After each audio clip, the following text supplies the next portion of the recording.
Hello friends, मैं फिर हाजिर हूँ एक मोटिवेशनल कहानी के साथ। कैसे हैं आप सभी? उम्मीद करती हूँ आप बहुत अच्छे होंगे। अब मेरे चैनल को सब्सक्राइब करें, लाइक करें और मेरी वीडियो को शेयर करें। और मैं कहानी में जो भी गलतियाँ करती हूँ आप उन्हें ज़रूर बताएं कि मैं कहाँ कहाँ गलतियाँ करती हूँ, क्योंकि मैं अभी नई नई स्टोरी बनाती हूँ तो मुझसे हमेशा गलतियाँ हो ही जाती हैं। तो आज कहानी है कि अगर हम अपनी नीयत साफ रखेंगे तो हमारे जीवन में क्या क्या अच्छा हो सकता है। तो बिना टाइम गवाए हम कहानी को स्टार्ट करते हैं।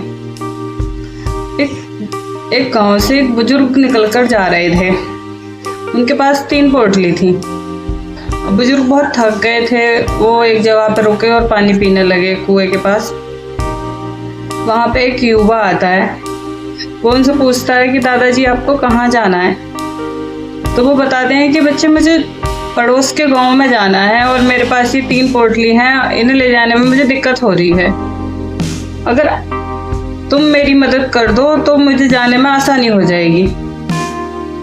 तो वो युवा कहता है ठीक है। तो फिर बुजुर्ग कहते हैं कि इसके बदले में मैं आपको 3 सोने के सिक्के दूंगा। आप अगर मेरा ये काम कर दोगे तो मैं आपको 3 सोने के सिक्के दूंगा। युवा भी मान जाता है कि एक तो बुजुर्ग की हेल्प होगी और फिर मुझे साथ में सोने के सिक्के भी मिलेंगे। वो युवा बुजुर्ग के साथ चल देता है और उनकी एक पोटली उनसे ले लेता है। 2 पोटली बुजुर्ग के पास होती हैं और दोनों चल देते हैं। आगे जाते हैं तो एक नदी पड़ती है। तो नदी के पास जाकर बुजुर्ग कहते हैं कि बेटा तुम मेरी एक पोटली और ले लो, क्योंकि 2 पोटली लेकर मुझ पे नदी पास नहीं होगी। इसीलिए नदी पार करने के लिए आपको मेरी एक पोटली और लेनी होगी। लड़का मान जाता है, कहता है ठीक है लाओ, क्योंकि वो तो हट्टा कट्टा सा था, अच्छा जवान था।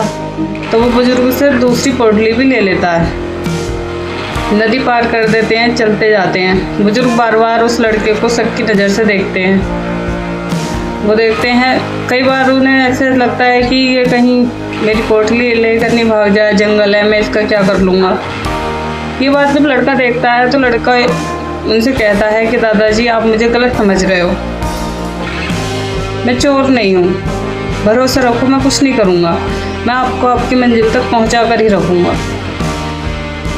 कोई बात नहीं, दोनों चल देते हैं। आगे चलते चलते एक पहाड़ी आती है। तो वो कहते हैं कि तुझे पता है इसमें क्या है? तो लड़का पूछता है क्या है?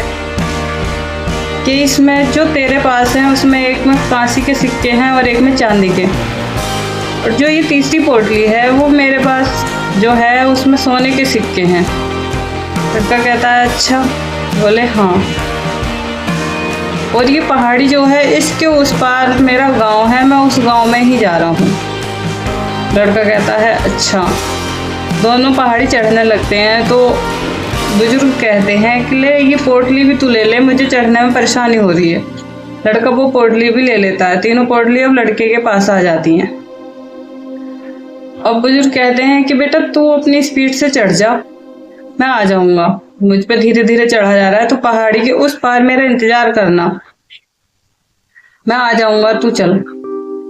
लड़का चढ़ता जाता है। जब लड़का अकेला हो जाता है और जब वो पहाड़ी चढ़ रहा होता है तो उसके अंदर का रावण जाग जाता है। बोले मैं तो इतने सारे सिक्के लेकर जा रहा हूँ और ये बस मुझे इसके बदले में 3 सिक्के देंगे और मैं 3 पोटली लेकर जा रहा हूँ।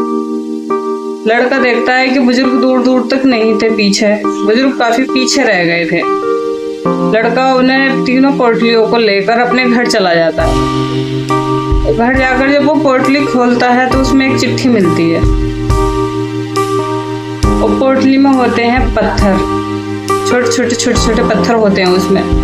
चिट्ठी में लिखा होता है कि मैं यहाँ का राजा हूँ, बुजुर्ग राजा, जो कि मैं अपने उत्तराधिकारी को ढूंढ रहा हूँ कि कोई मिले तो मैं उस राज्य को उसे सौंप दूँ। अब मुझ पे ये राजपाट नहीं होता।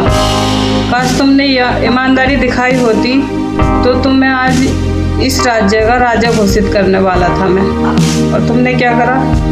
तुम तो मेरे पत्थर ही लेके भाग गए। मैं तो तुम पे भरोसा कर रहा था कि देखूं मेरे राज्य में कोई भरोसे लायक हो तो मैं उसे अपना उत्तराधिकारी बना दूं, और मुझे शुरू में सही भी लगा था। लड़के को ये चिट्ठी पढ़कर बड़ा अफसोस हुआ। उसने कहा कि अगर मैं थोड़ा सब्र कर लेता तो आज को मैं क्या होता।